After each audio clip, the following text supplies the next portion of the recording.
Hi, my name's Mark Robson, and I'm actually stranded in Toronto, Canada now because of the coronavirus. I'm having trouble getting back to China, where I normally live and have been for 7 years, working, teaching at the university level and the high school level in China.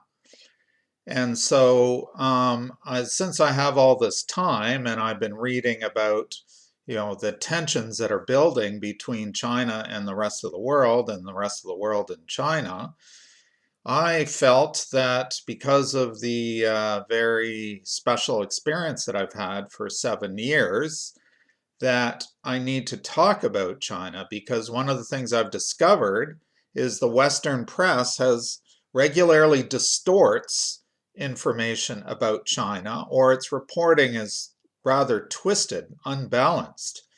And I've also read that several prominent experts on China from the West say people in the West don't understand China. And so anyway, hence this video. And so this is just the introductory video to my YouTube channel, which will be about different stories that occurred over those 7 years in China. And I just want to introduce everything to give you a picture of where this is going to go. So I'll start reading a bit. It was 8 years ago when I first moved to Nanjing in Jiangsu province in China. Now that's in eastern China, southeastern roughly. And in the bottom of Jiangsu province is right beside it is Shanghai, which is also at the mouth of the Yangtze River, which goes upriver if you follow that upriver, you eventually reach Nanjing, about 300 kilometers upriver, or a 1 hour high-speed train ride. And so I moved to Nanjing and Jiangsu province to teach environmental economics at a university in Nanjing. And just to give you an idea, Nanjing, I think, is possibly the world's largest university town.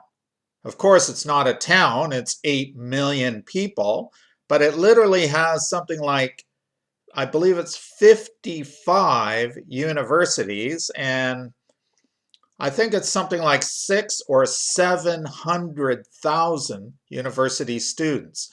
So just mind-blowing. So great introduction to China, just showing you the size, the numbers is just overwhelming. And so I worked at the university for 2 years in Nanjing, and then I worked in a high school in another province, Jinan, the capital city of Shandong province, which is further north. It's closer to Beijing. It's the same province that Confucius was born in, so it was really fascinating. And anyway, I'd already worked as a professor in Canada for several years, but when then this exciting opportunity came up to teach in a developing country, which I'd long wanted to do. I'd always wanted to teach in a developing country about environmental issues or work on environmental issues in a developing country. And so I was quite excited when I heard about this opportunity, had butterflies in my stomach and so on. And of course, working at a university in China would be quite different. People had told me, and then I could imagine myself. So what I did is I found a way to get on a trip, a fairly cheap trip to China, because I had a PhD and China was looking for experts. They were trying to get people to move to China, move to different cities. And so I toured around with 100 PhDs from North America on 2 buses through several provinces in China. And I used that trip to stop in Nanjing and visit the university. So I met the professors, I met my potential translator, assistant, and viewed a typical on-campus apartment. And so even though I was the first and only foreign professor to get a longer term contract at this university, so typically foreigners in the past had worked there for maybe a guest lecturer kind of thing or guest professor for 3 months. They were giving me 1 year contracts. So I had a couple 1 year contracts when I worked in Nanjing. And then I went and worked for 5 years up in Jinan, taught high school, and I taught first year university courses under the American system called the Advanced Program, AP program. I taught environmental science and human geography. So huge amount of opportunities to learn about China, interact with students and so on. And anyway, back to the university, the introduction to the job, everything went really well. And so in the end, I accepted the position and found myself 5 months later in January of 2013 in Shanghai after flying from Toronto, Canada, where my assistant met me at the airport. And so that's the first hint. They didn't expect me to travel all the way to Nanjing on my own through China, this very different language and so on. My assistant went there, and it's totally part of Chinese culture to make it nice and easy and honor the foreign professor, the Western professor. And so I was met in the airport, and so he helped me negotiate the subways in Shanghai. We had to go across Shanghai on the subways and then catch a high-speed train to Nanjing. So 1 hour train ride, 300 kilometers an hour, or 320 kilometers an hour is the highest speed of the high-speed trains. They're all over China. So another thing about China already. And so I ended up in Nanjing. So he helped me settle in. And backing up a little bit to give you a sense is that I didn't really have any big expectations about China. So I kind of went there what I'd say as a blank slate. And I was totally intent on recording my experiences, totally seeing it as a guy from the Western civilization visiting country, an Eastern civilization, and trying to understand it. So that was sort of the overwhelming theme, I guess, of my whole stay in China, always trying to understand the similarities and the differences to really, I think I'm kind of born for this. I'm super fascinated about different cultures and how they look at things.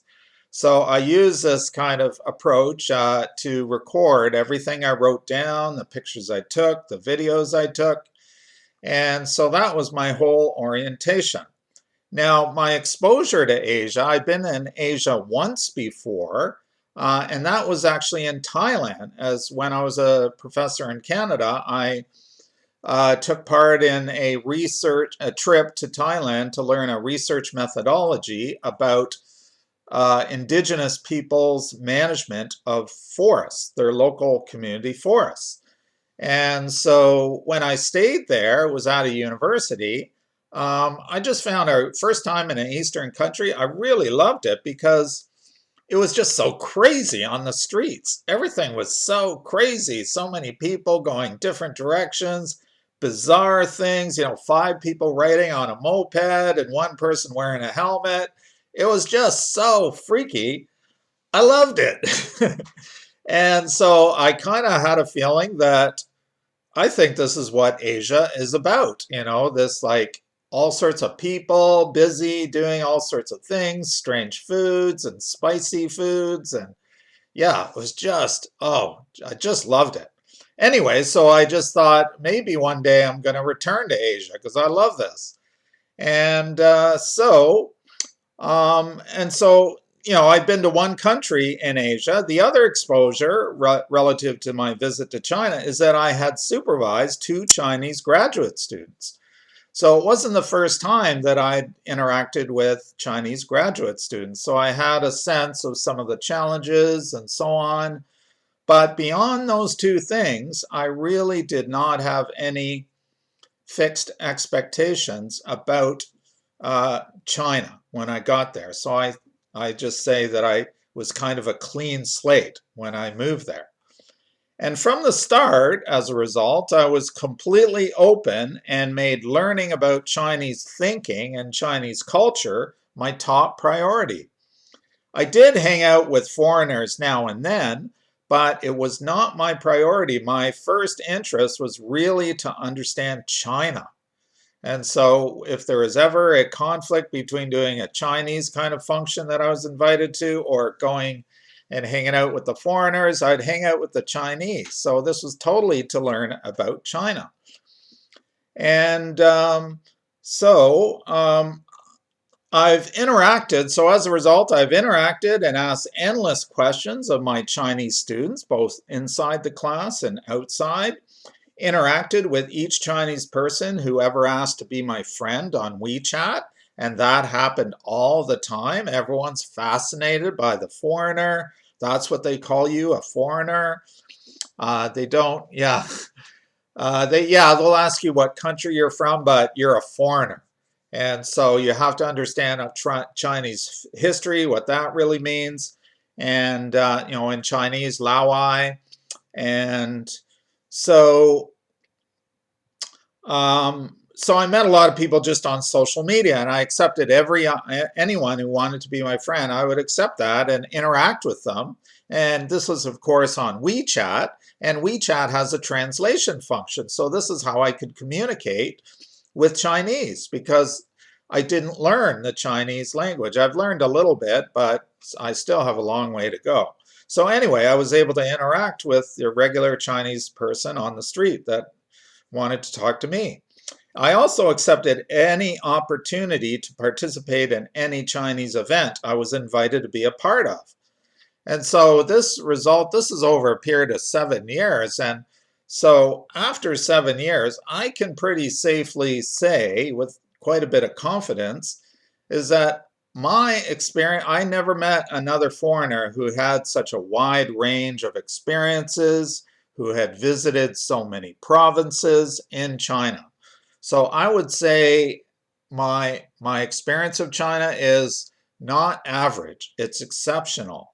And so hence the reason for this YouTube channel. I think I've learned a heck of a lot, and I understand the West as people in the West don't know, and the papers are distorting so many things. It's a moral obligation I have to fill in those gaps because it's not so simple. Of course, everyone wants to simplify China, but it's not so simple.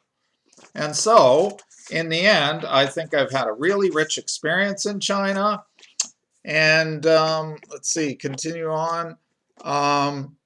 Okay, so to get into more details about what all these experiences were about, it included visiting and even staying with parents of Chinese friends who live in rural areas. So I went to rural communities.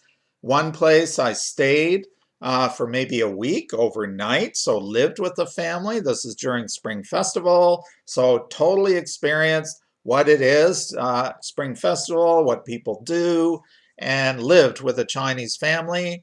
And even my wife and son at the time were with me. And so this was just an unbelievable experience. And, that is rare. I don't know if I've ever met another foreigner that's done that. And so that's one example. And then another, just visiting family that lived in a rural community, say, going and visiting, going for dinner, things like that. I did things like that. I went to weddings of Chinese friends. I also went to dozens of banquets hosted by Chinese friends or superiors from work. So the dean at the university would host some banquets and invite a whole group of people to come, and food and everything is all covered, and alcohol, of course, which is a big part of any banquet. bigger than the food, actually. So that's another thing I can tell you about China. And visiting 15 of China's 34 provinces. I don't believe I've met another foreigner that's visited so many provinces, who's, typically a teacher or a student. This is because in those holidays, I would spend trying to learn about China, presenting papers at Chinese academic conferences, interacting with government forestry officials who are working with minorities, what they call, which is the name they call their indigenous groups in China, relative to community forests, because I was trying to start a research program that was researching community forests, and then interviewing and or being hosted by peoples from 16 of China's 55 official minority groups. I lived in villages of a few different minority groups and walked around. I interviewed them. I had my translator with me.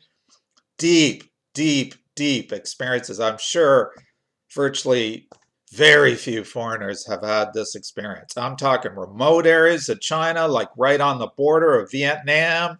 I crossed the border into Vietnam. There was no border. It was just a casual border crossing that's known by the government. All sorts of really cool things. So this all took place over a period of 7 years, as I said, two as a professor, 5 as an advanced program teacher of human geography and environmental science.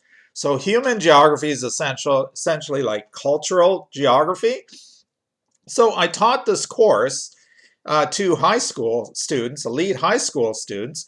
They were totally fascinated by it. It was international. So I was telling them about the outside world, which they didn't know much about, certainly from a cultural point of view. So religion, language, culture, and then urban planning was part of it, economics was part of it, business.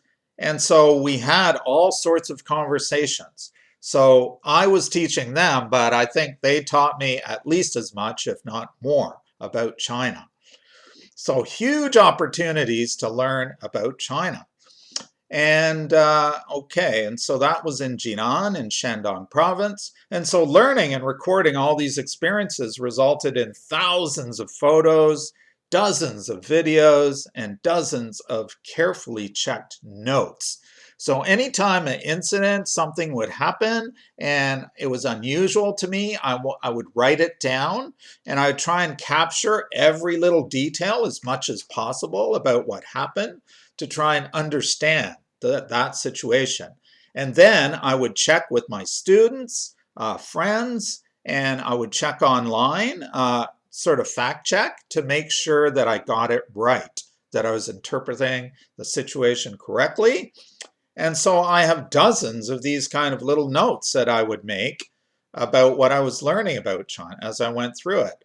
And but it wasn't, however, until I got stranded in Toronto a year ago, following my visit at the time of the 2020 Spring Festival on the brink of the global spread of the coronavirus, that I started to entertain the idea of actually writing a book on China. My friends and family had been urging me to write something because they saw the notes that I was posting and on social media, and they were totally fascinated, and they just kept saying, "You got to write a book. That is so fascinating." And so anyway, it was only this year during lockdowns that I started seriously thinking about that. So I started to consult online materials, and I quickly discovered that the prominent voices on China online, whether it's through books, talking about in videos about books that they've written, for instance, US author James Bradley in The China Mirage, who talks about how much the US has not understood China for decades, maybe since the very beginning of the US, the founding of the US, so which has caused profound lack of knowledge and misinterpretation, in historic events, and which he kind of argues has resulted in the deaths of 200,000 American soldiers because they got involved in wars for the wrong reasons and not understanding China. So these are big issues. And so that's one author. And so UK professor Martin Jock, who wrote a book called When China Rules the World. So that's an excellent book, very in-depth and detailed about the culture. So these are all examples of the online kind of experts I've consulted or whose books I've read. And then documentaries like UK investigative journalist John Pilgrim in something called The Coming War on China. So very foreboding. Or even speeches by, for instance, the former Prime Minister of Australia, Kevin Rudd. In all of these cases, all of them have long been saying what I'd learned over the years is that information about China is distorted in the Western press. And people in the West don't get China. You just don't know. We have the social media, we have movies and all documentaries, but it's surprising still how people know so little about China. China knows much more about us, foreigners, Westerners, than we know about them for sure, because their aspirations are to become more Western, or at least amongst the young people. But we know very little about them. And so that's the purpose. That's why I decided to do this channel. Because I thought it's time to pull back the curtain and get some stories from China. So I'm not talking theory or anything like that. I'm just talking about my experiences on the ground with regular people. So you'll start to get a picture, a more complex picture of China, and you won't be so quick to judge China in a negative way. It's just not so simple as presented in the press. And so all these people are saying the same thing, that there's distortions in the Western media and the West doesn't know China. For instance, US author James Bradley, just a quotation of a video presentation he did about his book. The media has continually distorted what China is, and our government has refused to look at the reality of China. Another quote, you'd be shocked the number of commentators who've been writing about China in our newspapers and our magazines who've never been to China. Or if they have been, they did in a 2-week whirlwind tour. And we're looking to them for expertise on China. So anyway, since distortions have long existed about China, and the spread of the coronavirus has only exacerbated the whole situation, the objective of my channel is to, as I say, pull back the curtain and give you some on-the-ground stories about China from a Westerner, a fellow Westerner, who is open-minded, I think you'll find, pretty open-minded to trying to understand this other civilization. I also feel, because of all this talk of potential war, that I have a moral obligation to do my best to fill this gap left by the press with a fresh, on-the-ground perspective. And hopefully this will spark some kind of discussion about China, between China and the rest of the world, and possibly just turn down the tensions that seems to be building between China and the rest of the world, and the rest of the world and China. Thank you.